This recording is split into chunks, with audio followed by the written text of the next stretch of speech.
معنا أبو زيد من العراق. السلام عليكم. وعليكم السلام. بسم الله الرحمن الرحيم. اللهم صل على محمد وآله الطيبين الطاهرين. عندي سؤالين جزاكم الله خيرا. السؤال الأول، ذكرتم الخلاف بين الإمام الحسن عليه السلام ومعاوية عندما بويع الإمام الحسن عليه السلام وصار خليفة شرعيا للمسلمين. لا لم يبايع له. لحظة لم يبايع له ولم يكن خليفة المسلمين. لم يبايع له. الإمام الحسن ما بويع له. لم يكن خليفة. لا لم يكن خليفة.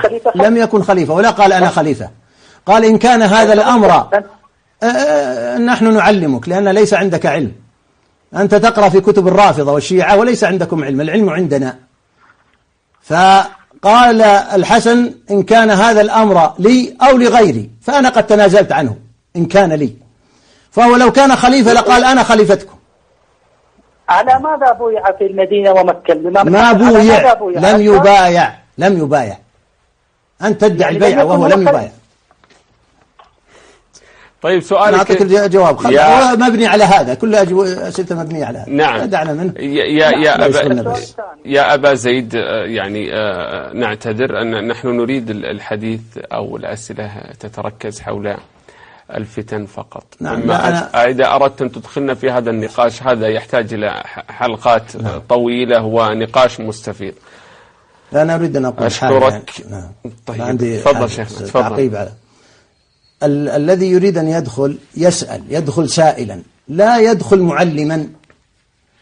أنا هنا في مقام التعليم، وأما السائل فهو في مقام السؤال.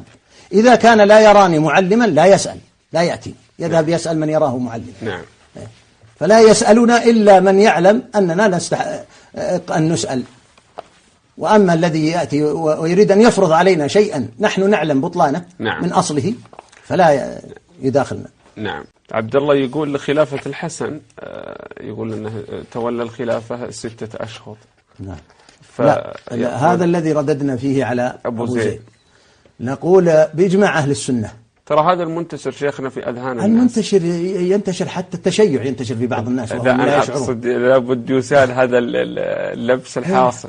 لابد، لأن أهل السنة قد وضحوه تماما. قالوا الخلفاء الراشدين المهديين أبو بكر عمر عثمان علي، وهذا بيناه في كتاب السنة تذكر شرحي. وأن هؤلاء يسمون الخلفاء الراشدين المهديين. فلو كان أهل السنة يعدون أن الحسن بويع له لعدوه وقالوا أنه حكم، لكنه لم يبايع له، ما حصلت له بيعة، فلذلك لا يعد خليفة. يقول هل الحسن بن علي رضي الله عنهما يعتبر خامس الخلفاء الراشدين؟ نعم، لأن النبي صلى الله عليه وسلم قال خلافة النبوة 30 سنة، قال خلافة النبوة 30 سنة.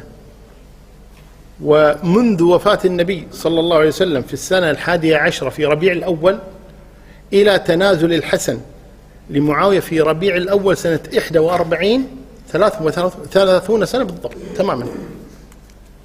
وأخبر النبي صلى الله عليه وسلم عن هذه 30 سنة أنها خلافة نبوة، وهي تسمى الخلافة الراشدة.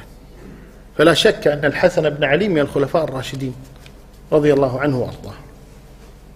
عندما بويع الإمام الحسن عليه السلام وصار خليفة شرعيا للمسلمين. لا لم يبايع له. لحظة لم يبايع له ولم يكن خليفة المسلمين. يقول هل الحسن بن علي رضي الله عنهما يعتبر خامس الخلفاء الراشدين؟ نعم،